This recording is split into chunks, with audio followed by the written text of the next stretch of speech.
Good morning.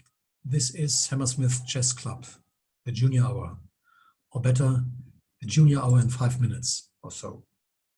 This specific video is a summary of a junior hour session in October 2019, showing the highlights of the Immortal game between Adolf Anderssen as white and Lionel Kieseritzky as black, played in 1851. It was played during the Great Exhibition in London at the same time as the first international chess tournament. This game was part of an informal match played in the Simpsons in the Strand Cafe, which still nowadays exists as a restaurant and bar. Adolf Anderssen was born in Breslau, Wrocław, which was visited by Hammersmith Chess Club members in 2019. With the win of the international tournament in London 1851, Anderssen was considered the strongest chess player on earth in the 1850s. Lionel Kieseritzky was born in Russia, but lived mostly as a professional chess player in Paris. Paris was another chess center at that time. The opening was typical in those days of the Romantic style, King's Gambit, of course accepted. It should be said that the defensive competences of even the best players then were far less developed than nowadays. Nowadays, especially after the engines showed us how many resources defenders have. I do not want to go into the opening theory nor the moves before the critical position where the famous combination started, and that is move 18 of white, just here.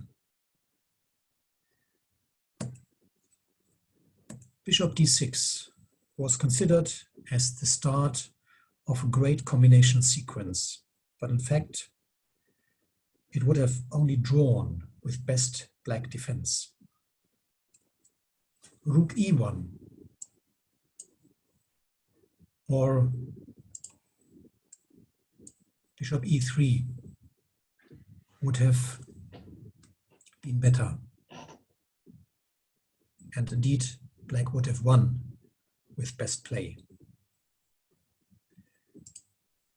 Now, black's continuation in the game was bishop takes g1. If black would have taken a1 with a check and then played queen b2, he would have equalized the game.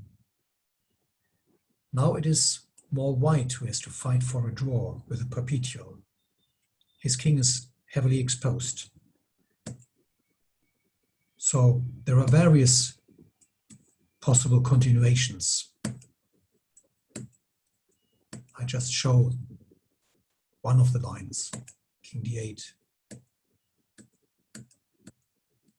I run just quickly through what the computer considers as the best continuations each side. And it's visible that it's complicated. An alternative would have been f6 to prevent queen g5.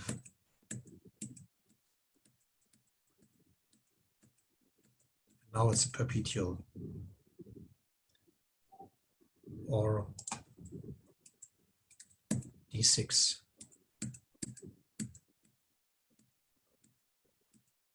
Another perpetual. However, black did not take the rook on a1, but the rook on g1.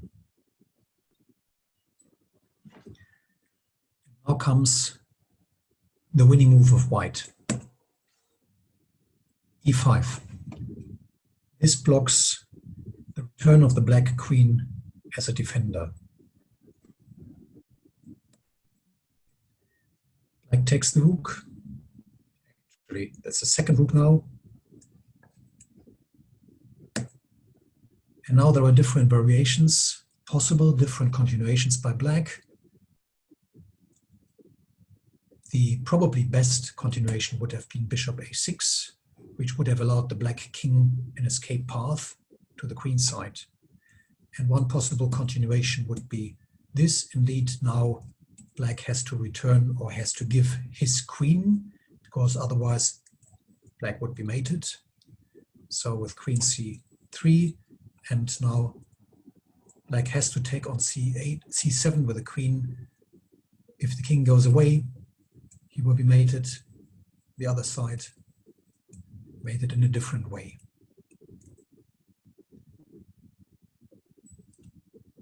So black has to take c7, but then also the rook will be lost and white wins anyhow. So coming back, this is the position. Alternative moves of black would have been f6, but then another mating sequence follows. Or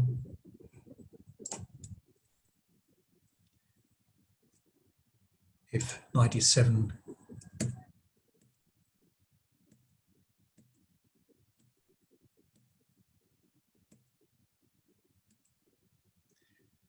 another different mate. How beautiful.